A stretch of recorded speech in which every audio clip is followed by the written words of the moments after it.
Hello students, इयत्ता 12वी अर्थशास्त्र या विषयाच्या अभ्याससत्रामध्ये मी धनवे GH शारदाबाई पवार महिला महाविद्यालय शारदानगर बारामती आपल्या सर्वांचे सहर्ष स्वागत करीत आहे.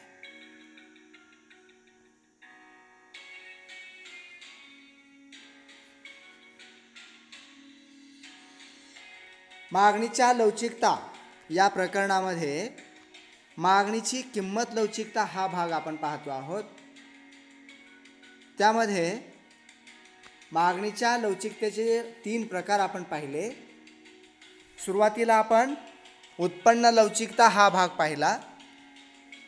उत्पन्नातील बदलाला मागणी जो प्रतिसाद देते त्याचे मोजमाप करणाऱ्या लवचिकतेस आपण उत्पन्न लवचिकता असं म्हटलं. त्यानंतर मागणीच्या लवचिकता या भागामध्ये छेदक लवचिकता हा भाग पाहिला आणि आपण पुढे आता जातो आहोत मागणीची किंमत लवचिकता, प्राइस इलॅस्टिसिटी ऑफ डिमांड हा भाग पाहतो आहोत. मागणीची किंमत लवचिकता.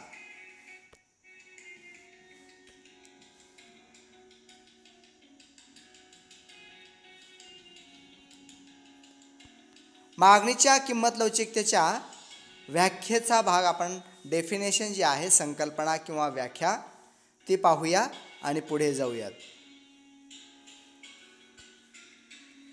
किमतीतील बदलाला मागणी जो प्रतिसाद देते त्याला आपण मागणीची लवचिकता, किंमत लवचिकता असे म्हणू शकतो. या ठिकाणी जी व्याख्या देण्यात आलेली ती याच अर्थाची आहे. पहा, किमतीत झालेल्या बदलामुळे मागणीत जो बदल होतो त्यास मागणीची किंमत लवचिकता असे म्हणतात. वस्तूच्या किमतीत बदल झाला तर त्यामुळे मागणीमध्ये सुद्धा काय होतो, बदल होतो. किमतीतील बदलामुळे मागणीत काय होतो, बदल होतो.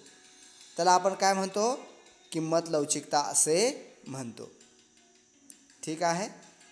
दुसरी एक व्याख्या आहे, किमतीतील बदलास मागणी किती प्रमाणात प्रतिसाद देते. ठीक आहे. किमतीतील बदलाला मागणी किती प्रमाणात प्रतिसाद देते हे सांगणे म्हणजे किंमत लवचिकता होय किंवा मागणीची किंमत लवचिकता आहे. किमतीतील बदलाला मागणीचा काय पाहतोय आपण, प्रतिसाद पाहतोय, रिस्पॉन्स पाहतोय. आपल्याला माहिती आहे किमतीत बदल झाला म्हणजे वाढ झाली किंवा घट झाली तर त्याचा परिणाम मागणीवरती होतो आणि तो विरुद्ध दिशेने होतो. हे आपण मागणीच्या लवचिकतेमध्ये पाहिलेलं आहे. किमतीतील बदलाला मागणी हा जो प्रतिसाद देते, रिस्पॉन्स देते, हे सांगणे, याचे मापन करणे, हे सांगणे याचे मापन करणे म्हणजे काय आहे, किंमत लवचिकता आहे किंवा किंमत लवचिकता होय. ठीक आहे. पुढची एक व्याख्या पहा. डॉक्टर अल्फ्रेड मार्शल यांनी प्रिन्सिपल्स ऑफ इकॉनॉमिक्स, अर्थशास्त्राची मूलतत्वे हा जो ग्रंथ लिहिलेला आहे, या ग्रंथामध्ये मागणीच्या किंमत लवचिकतेची संकल्पना मांडलेली आहे. आणि या किंमत लवचिकतेच्या संकल्पनेमध्ये त्यांनी किंमत लवचिकतेची व्याख्या कशी केलेली आहे पहा. किमतीतील प्रमाणित बदलामुळे, प्रमाणित म्हणजे जो काही रेशो असेल, जे प्रमाण असेल ते प्रमाणित म्हणजे प्रमाण. किमतीतील प्रमाणित बदलामुळे मागणीत, इथं गणित झालेलं आहे, मागणीत जो बदल होतो, प्रमाणशीर बदल होतो, ज्या प्रमाणात बदल होतो त्याला मागणीची किंमत लवचिकता असे म्हणतात. किमतीतील प्रमाणित बदलामुळे मागणीत जो प्रमाणित बदल होतो त्याला मागणीची किंमत लवचिकता असे म्हणतात. ठीक आहे. किमतीतील प्रमाणित बदलामुळे मागणीत जो प्रमाणित बदल होतो त्याला मागणीची किंमत लवचिकता असे म्हणतात. पहिल्यापासून व्याख्या पहा. किमतीत झालेल्या बदलामुळे मागणीत जो बदल होतो त्यास मागणीची किंमत लवचिकता असे म्हणतात. किंवा किमतीतील बदलास मागणी किती प्रमाणात प्रतिसाद देते हे सांगणे म्हणजे मागणीची किंमत लवचिकता होय. ठीक आहे. पुढे जाऊयात. किमतीतील प्रमाणित बदलामुळे मागणीत जो प्रमाणित बदल होतो त्यास मागणीची किंमत लवचिकता असे म्हणतात. ही व्याख्या पाहिल्यानंतर मागणीच्या किंमत लवचिकतेचे एक सूत्र आपण पाहूया आणि या सूत्राच्या आधारे मागणीची लवचिकता ही संकल्पना समजून घेऊयात. ठीक आहे. पहिलं सूत्र आहे पहा. छोटं सूत्र आहे. मागणीची लवचिकता बरोबर अर्थात मागणीची किंमत लवचिकता बरोबर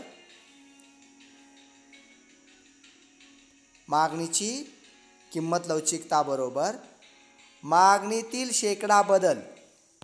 शेकडा म्हणजे पर्सेंटेज. ठीक आहे. मागणीतील शेकडा बदल. या मागणीतील शेकडा बदलाला काय केलेलं आहे? किमतीतील शेकडा बदलाने इथं भाग दिलेला आहे. ओके. मागणीची किंमत लवचिकता बरोबर मागणीतील शेकडा बदल भागिले किमतीतील शेकडा बदल. ओके. किंवा मागणीतील बदल भागिले किमतीतील बदल असं सुद्धा आपण म्हणू शकतो. मागणीची लवचिकता बरोबर मागणीतील बदल भागिले किमतीतील बदल असे सुद्धा म्हणू शकतो. सूत्र लक्षात आलं.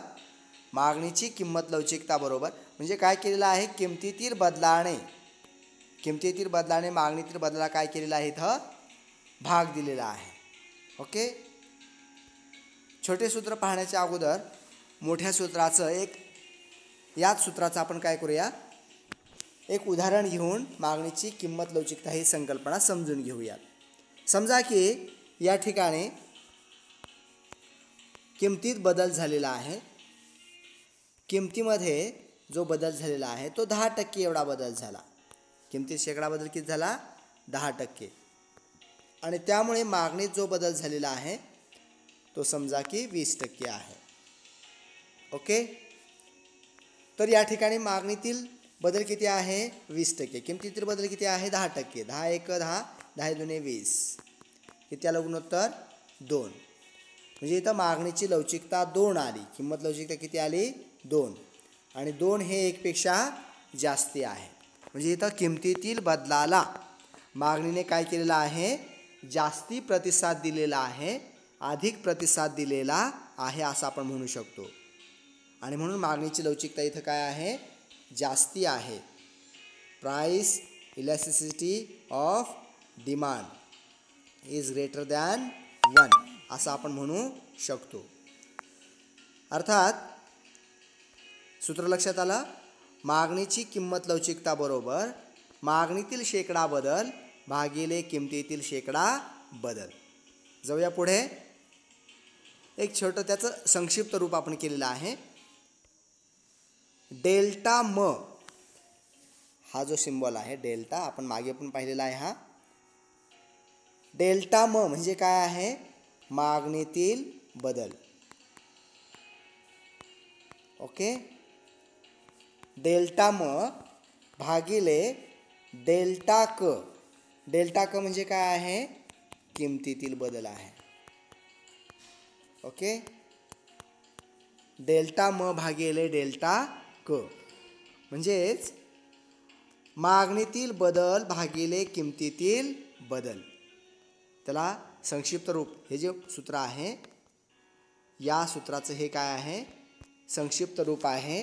ज्याला आपण डेल्टा म म्हटलं की नाही ते डेल्टा म म्हणजे काय आहे? मागणीतील शेकडा बदल आहे. आणि डेल्टा क जे म्हटलं ते किमतीतील शेकडा बदल आहे. ओके. म्हणून मागणीची किंमत लवचिकता बरोबर मागणीतील शेकडा बदल भागिले किमतीतील शेकडा बदल, म्हणजेच डेल्टा म भागिले डेल्टा क. तेच आपण पाहिलं इथं. मागणीची किंमत लवचिकता बरोबर डेल्टा म भागिले डेल्टा क. मागणीतील बदल भागिले किमतीतील बदल किंवा मागणीतील शेकडा बदल भागिले किमतीतील शेकडा बदल. ओके. या ठिकाणी डेल्टा म म्हणजे काय आहे? डेल्टा म म्हणजे मागणीतील बदल, वस्तूच्या मागणीतील बदल आहे. आणि डेल्टा क काय आहे? वस्तूच्या किमतीतील बदल आहे.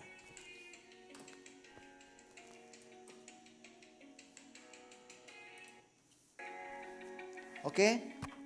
जाऊया पुढे. याचं एक मोठं सूत्र आपल्याला या ठिकाणी पाहायचं आहे आणि या मोठ्या सूत्राचं कसं रूपांतरण आहे पहा. मागणीची किंमत लवचिकता बरोबर डेल्टा म भागिले म. मागणीची किंमत लवचिकता बरोबर डेल्टा म भागिले म.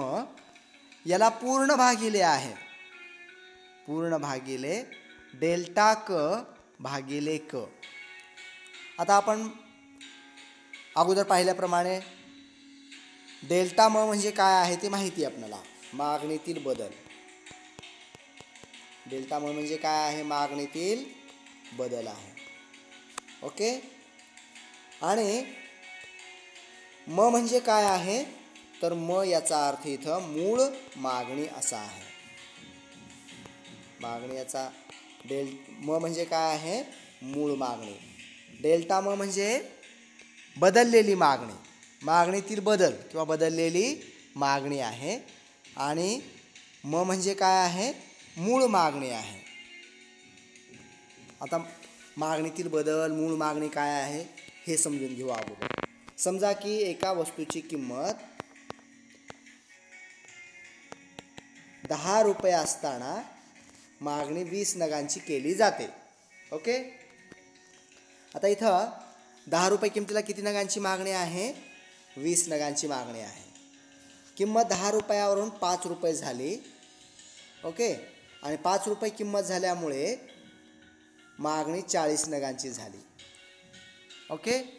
तर बदललेली मागणी किती आहे किंवा मागणीतील बदल किती आहे? 40 हा मागणीतील बदल आहे, बदललेली मागणी आहे 40 ही. ओके. आणि मूळ मागणी किती आहे? 20 आहे. कळलं? असं. डेल्टा म म्हणजे काय आहे मग? डेल्टा म याचा अर्थ मागणीतील बदल असा आहे. डेल्टा क काय आहे? म काय आहे? मूळ मागणी आहे. डेल्टा क काय आहे पाहूया. डेल्टा क म्हणजे किमतीतील बदल आहे. ओके. डेल्टा क म्हणजे काय आहे? किमतीतील बदल. आणि क म्हणजे काय आहे? तर मूळ किंमत आहे. ओके. डेल्टा क म्हणजे किमतीतील बदल आणि डेल्टा म क फक्त क म्हणजे काय आहे? मूळ किंमत. पाहूया. समजा आपण काय पाहिलं, आता घेतलेलं उदाहरण आपण काय होतं? डेल्टा क. डेल्टा क म्हणजे काय आहे? तर किमतीतील बदल आहे. ओके. जी 10 रुपये किंमत होती की नाही ते 10 रुपयावरनं 5 रुपये झाली. म्हणजे 5 हा किमतीतील काय आहे? बदल आहे. किंमत किती झाली? 10 वरून 5 झाली. हा किमतीतील काय आहे? बदल आहे. आणि 10 ही काय आहे मग? मूळ किंमत आहे. ठीक आहे. आणि 5 ही काय आहे? बदललेली किंमत आहे. डेल्टा क 5 आहे आणि क 10 आहे. या पद्धतीने. आता मागणीची लवचिकता बरोबर, मागणीची किंमत लवचिकता बरोबर डेल्टा म भागिले म पूर्ण भागिले डेल्टा क भागिले क. आता याच्या ठिकाणी याला आपण हे जे सूत्र आहे याला गणितीय प्रक्रिया केल्यानंतर ज्यांचं गणित असेल 10वीला वगैरे किंवा आता 11वीला 12वीला ज्यांचं मॅथमॅटिक्स असेल त्यांना हे समजत असेल. पहा की याची गणितीय प्रक्रिया केल्यानंतर काय होतं, हे जे डेल्टा म आहे आणि म आहे ते तसंच राहतं, पण इकडं जे भागाकारामध्ये पूर्ण भागिले होतं की नाही त्यामध्ये बदल होतो. जे डेल्टा क वरती होतं ते गुणाकारामध्ये जात असताना खाली येतं आणि अशा पद्धतीनं जे भागाकार क होतं खाली ते वर जातं आणि अशा पद्धतीनं आपलं सूत्राचं रूपांतरित सुधारित रूप काय होईल, मग डेल्टा क डेल्टा म भागिले म गुणिले रूपांतरित सूत्र काय आहे, गणितीय प्रक्रिया केल्यानंतर आपलं सूत्र कसं आलं, डेल्टा म भागिले म गुणिले क भागिले डेल्टा क. बदल काय झालेला आहे, हे इथं जे डेल्टा क वरती होता तो खाली गेला आणि क जे वरती खाली होता तो वरती गेला, एवढाच बदल झालेला आहे. डेल्टा म भागिले म पूर्ण भागिले गुणिले क भागिले डेल्टा क. अशा पद्धतीने आपण मागणीच्या किंमत लवचिकतेचं हे एक मोठं सूत्र आपण पाहिलेलं आहे. ठीक आहे. इथं आपण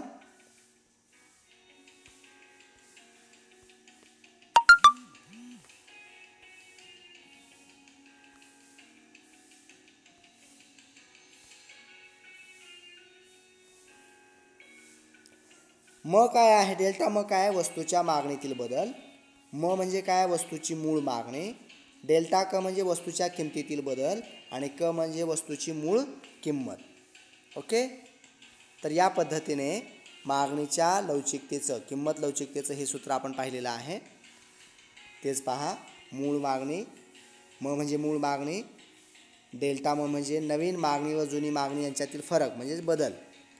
जे समजा 50 नगांची मागणी होती, आता 20 नगांची झाली, तर 30 एवढा काय आहे मागणीतील बदल आहे, असं फरक आहे.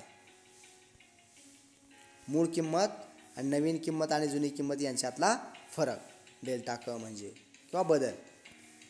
तर या पद्धतीने आपण मागणीची लवचिकता ही संकल्पना काय करू शकतो, स्पष्ट करू शकतो. या ठिकाणी मागणीच्या लवचिकतेचं हे सूत्र पाहिल्यानंतर मागणीच्या लवचिकतेचे प्रकार आपल्याला पाहायचे आहेत. ओके. मागणीच्या किंमत लवचिकतेचे प्रकार आपण पाहतोय. पहिला जो प्रकार आहे तो संपूर्ण लवचिक मागणी किंवा मागणीची लवचिकता ही काय आहे, संपूर्ण लवचिक आहे. संपूर्ण लवचिक किंवा यालाच अनंत लवचिक असे सुद्धा म्हणतात. संपूर्ण लवचिकलाच काय म्हणतात, अनंत लवचिक. ठीक आहे. दुसरं जे आहे संपूर्ण अलवचिक. दुसरा प्रकार काय आहे, संपूर्ण अलवचिक किंवा त्याला संपूर्ण ताठर असं सुद्धा म्हणतात. संपूर्ण अलवचिक. तिसरा जो प्रकार आहे तो आहे एकक लवचिक. एकक. चौथा जो प्रकार आहे तो आहे जास्त लवचिक आणि पाचवा जो प्रकार आहे तो कमी लवचिक. ठीक आहे. एका प्रकाराविषयी आपल्याला माहिती घ्यायची आहे. सगळे प्रकार आपण आज संपूर्ण नाही, पण यातले काही प्रकार आपण आज पाहूयात. तत्पूर्वी मागणीच्या लवचिकतेचे हे किंमत लवचिकतेचे जे 5 प्रकार केलेले आहेत ते कसे केलेले आहेत किंवा कशाच्या बेसवरती केलेले आहेत ते अगोदर पाहूयात आणि त्यानंतर प्रकाराकडे जाऊयात. त्याशिवाय आपला प्रकार कळणार नाहीत. म्हणजे किंमत बदलली, किंमत बदलल्यामुळे मागणीमध्ये सुद्धा काय होतो, बदल होतो. किंमत बदलल्यामुळे मागणीमध्ये काय होतो, बदल होतो. हा बदल किती प्रमाणात होतो, ओके, त्याचं प्रमाण जे आहे ते प्रमाण मोजण्यासाठी आपण मागणीची किंमत लवचिकता विचारात घेतो. म्हणजे समजा इथं किमतीत बदल झाल्यामुळे मागणीमध्ये बदल झालेला आहे. किमतीत बदल झाल्यामुळे काय झालेलं आहे, मागणीमध्ये बदल झालेला आहे. किमतीत 10% एवढा बदल झाला. ओके, किमतीमध्ये किती बदल झाला, 10% एवढा बदल झाला. आणि 10% एवढा किमतीत बदल झाल्यामुळे हा किमतीतील बदल आहे. मागणीमध्ये किती बदल झाला, 10% एवढा बदल झाला. ओके, म्हणजे जेवढा बदल किमतीमध्ये झालेला आहे तेवढाच बदल इथं मागणीमध्ये सुद्धा झालेला आहे. किमतीतील बदलाला मागणीने काय केलेला इथं, तेवढाच प्रतिसाद दिलेला आहे. जेवढा बदल किमतीत झाला तेवढाच बदल मागणीत झाला. म्हणजे किमतीतील बदलाला मागणी तेवढाच प्रतिसाद देते. आणि हा प्रतिसाद नेहमी असाच असेल का, नाही. समजा किमतीत बदल आपण असं म्हणूया, डेल्टा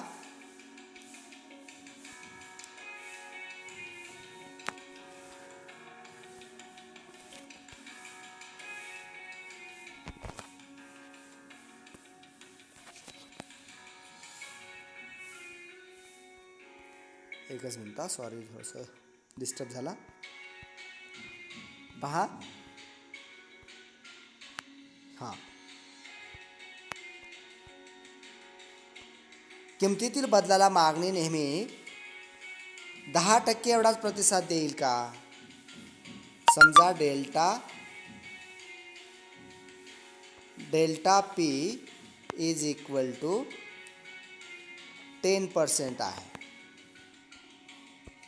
किमतीतील बदल किती आहे, delta P is equal to 10% आणि delta D is equal to 60%. Okay, किमतीत किती बदल झालेला आहे, 10% एवढा बदल झालेला आहे. आणि किमतीतील 10% एवढ्या बदलाला मागणीने अति प्रतिसाद किंवा जास्ती प्रतिसाद दिलेला आहे. म्हणजे इथं प्रतिसाद मोठा आहे. किंमत थोडी बदलली तरी मागणी काय झालेली आहे, जास्ती बदललेली आहे. म्हणजे इथं याचं गुणोत्तर आपण ज्यावेळेस काढतो तो निश्चितपणे जास्ती येणार आहे. आणि मग त्यावेळेला आपण मागणीची लवचिकता काय आहे, जास्ती आहे असं म्हणणार. आणखी एक उदाहरण आपण पाहूया. पुढे हे प्रकार पाहते वेळी आपण हे सगळं सविस्तर पाहणारच आहोत. पण आपण प्रकार पाहण्या अगोदर हे समजून घेतलं तर आपल्याला प्रकार समजते वेळी अडथळे येणार नाहीत किंवा ते अधिक चांगले कळतील. समजा किमतीतील बदल delta P is equal to 40%, 40% एवढे बदल किमतीत झाले. आता किमतीत बदल झाल्या म्हणजे काय, किंमत वाढली तरी असेल किंवा कमी तरी झाली असेल. किमतीत वाढ झालेली आहे की घट झालेली आहे हे महत्त्वाचं नाही, किमतीत बदल झाला आहे एवढंच महत्त्वाचं आहे. आणि तो किती टक्के बदल झाला आहे, 40% एवढा बदल झालेला आहे. आणि 40% या किमतीतील बदलाला मागणीने काय केलेलं आहे, कमी प्रतिसाद दिलेला आहे. म्हणजे इथं डेल्टा डी समजा की 10% आहे. ओके, म्हणजे किमतीतील बदलाला मागणीने काय केलं, इथं कमी प्रमाणात प्रतिसाद दिला. जेवढा प्रतिसाद देणं अपेक्षित होतं किमतीतील बदलाला, मागणी किंमत एवढी बदलून सुद्धा मागणी काय झालेली नाही, फारशी बदललेली नाही. व्यवहारामध्ये अशा गोष्टी घडतात. असं प्रत्यक्ष दैनंदिन जीवन जगत असताना आपण अनेक गोष्टी अशा पाहतो की एखाद्या वस्तूची किंमत खूप बदललेली आहे, खूप वाढलेली आहे किंवा खूप कमी झालेली आहे. पण तरीसुद्धा आपण काय करतो, त्या वस्तूची मागणीवरती त्याचा फारसा परिणाम होत नाही. म्हणजे इथं किमतीतील बदलाला मागणीने काय केला, कमी प्रमाणात प्रतिसाद दिला. त्यावेळेस मागणीची लवचिकता आपण काय म्हणू शकतो, कमी लवचिक आहे असं म्हणू शकतो. म्हणजे किमतीतील बदलाला मागणी जो प्रतिसाद देते तो कसा आहे, हे आणि किती आहे. किमतीतील बदलाला आपण व्याख्येकडे गेल्यानंतर आपल्या लक्षात येईल, कारण व्याख्या फार महत्त्वाची आहे. किमतीतील बदलास मागणी किती प्रमाणात प्रतिसाद देते हे सांगणे म्हणजे काय आहे, किंमत लवचिकता आहे. तेच आपण पाहतोय सूत्ररूपाने. त्याच्या आधारे सूत्रसुद्धा काय आहे आपलं, मागणीतील शेकडा बदल भागिले किमतीतील शेकडा बदल. किमतीतील शेकडा बदलाने मागणीतील शेकडा बदल आपण काय केला, भाग दिला. आणि त्या आधारे आपण मागणीच्या किंमत लवचिकतेचे प्रकार पाहतो आहोत. ठीक आहे. एकूण प्रकार किती आहेत, एकूण 5 प्रकार आहेत. पहिला जो प्रकार आहे तो काय आहे, संपूर्ण लवचिक मागणी किंवा मागणीची लवचिकता संपूर्ण लवचिक किंवा त्याला काय म्हणतात, अनंत लवचिक असे सुद्धा म्हणतात. ठीक आहे. दुसरा जो प्रकार आहे तो आहे संपूर्ण अलवचिक. मागणीची लवचिकता काय आहे, संपूर्ण अलवचिक. म्हणजे इथं रिस्पॉन्स जो आहे तो अजिबात असणार नाही. किमतीत बदल होऊन सुद्धा मागणी काय असणार नाही, मागणीत बदल होणार नाही. त्याला आपण काय म्हणणार, संपूर्ण अलवचिक. म्हणजे तो प्रतिसाद नाही, किमतीतील बदलाला मागणी काय करत नाही, प्रतिसाद देत नाही. तिसरा जो प्रकार आहे तो एकक लवचिक. एकक का म्हटलेलं आहे, कारण त्याचं गुणोत्तर 1 येतं. एक म्हणजे एकक. त्याचं गुणोत्तर जे आहे ते किती येतं, 1 येतं. म्हणजे जेवढा बदल किमतीत झाला, आता गुणोत्तर कधी 1 येईल आपण सांगू शकतो. जेवढा बदल किमतीत झाला तेवढाच बदल जर मागणीत होत असेल, किमतीतील बदलाला मागणी तेवढाच प्रतिसाद देत असेल. म्हणजे कसं, किमतीत बदल समजा डेल्टा पी 10% असेल आणि डेल्टा डी 10% असेल, तर याचं गुणोत्तर किती येईल, 1 येईल ना. म्हणून याला काय म्हटलेलं आहे, एकक लवचिक. हे आपण फार सविस्तर पाहायचं आहे. यांच्या कॅल्क्युलेशन पाहायचं आहे, यांच्या आकृत्या काढून पाहायच्या आहेत. त्यावेळेला अतिशय सविस्तरपणे आपण हे पाहणार आहोत.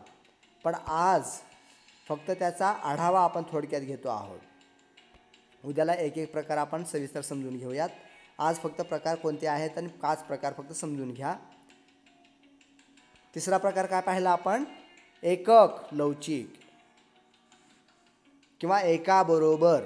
मागणीची किंमत लवचिकता एकक लवचिक, एकाबरोबर असे सुद्धा म्हटले जाते.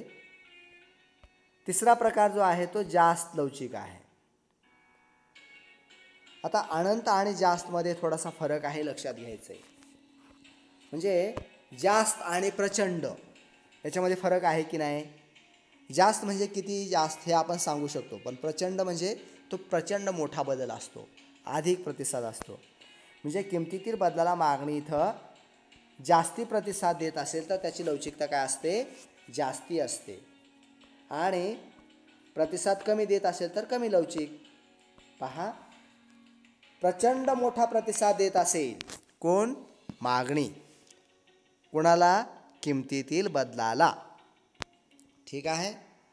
किमतीतील बदलाला मागणी जर का प्रचंड प्रतिसाद देत असेल, खूपच मोठा प्रतिसाद देत असेल, समजा एखाद्या वस्तूची किंमत थोडीशी कमी झाली आणि ती वस्तू खरेदी करण्यासाठी झुंबड उडाली मोठी, तर त्याला काय म्हणतो आपण, प्रचंड मोठा मागणीत बदल झाला असं आपण म्हणू शकतो. आणि त्या अनुषंगाने पहिला प्रकार काय आहे, संपूर्ण लवचिक किंवा त्यालाच काय म्हटलं आहे आपण, अनंत लवचिक. ठीक आहे. दुसरा प्रकार काय आहे, संपूर्ण अलवचिक. तिसरा प्रकार एकक लवचिक.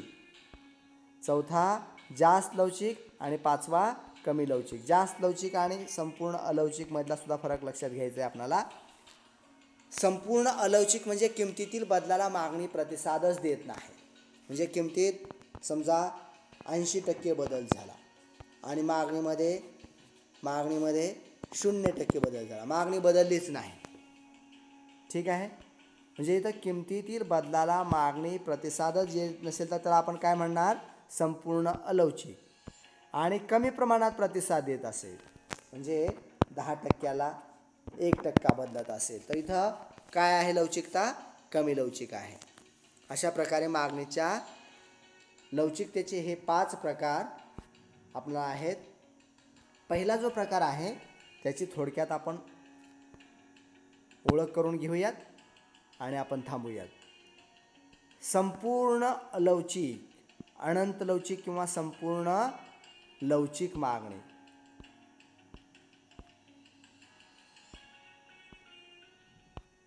काय आहे संपूर्ण लवचिक मागणी? किमतीतील अल्प किंवा मुळीच बदल सुद्धा होत नाही. किमतीत बदल झालेला नाही किंवा किंमत अतिशय अल्प बदललेली आहे, पण तरीसुद्धा मागणी मात्र काय झालेली आहे, अनंत पटीने बदललेली आहे. प्रचंड मोठा बदल, हे शब्द लक्षात घ्या. प्रचंड मोठा बदल कशात झालेला आहे, मागणीत झालेला आहे. त्यावेळेस मागणीची लवचिकता काय असते, संपूर्ण लवचिक किंवा अनंत लवचिक असते. ठीक आहे. सोन्याच्या किमतीतील अत्यल्प बदलास मागणी अनेक वेळा असा मोठा प्रतिसाद देत असते. म्हणून सोन्याच्या बाबत बऱ्याच वेळा मागणीची लवचिकता ही संपूर्ण लवचिक किंवा अनंत लवचिक आहे असे म्हटले जाते. ठीक आहे. 5 प्रकार आहेत. एका प्रकाराला बराच वेळ आपला जाईल. उद्याला आपण काय करूयात, या 5 प्रकारांचा आढावा घेऊयात. पहिला प्रकार तुम्हाला थोडक्यात सांगितलेला आहे मी, त्याची ओझरती ओळख आपण घेतलेली आहे. भेटूया उद्या मागणीच्या किंमत लवचिकतेच्या 5 प्रकारांमध्ये. तोपर्यंत थँक्यू, धन्यवाद, आभारी आहे. काय पाहिलं थोडंसं रिव्हिजन करा.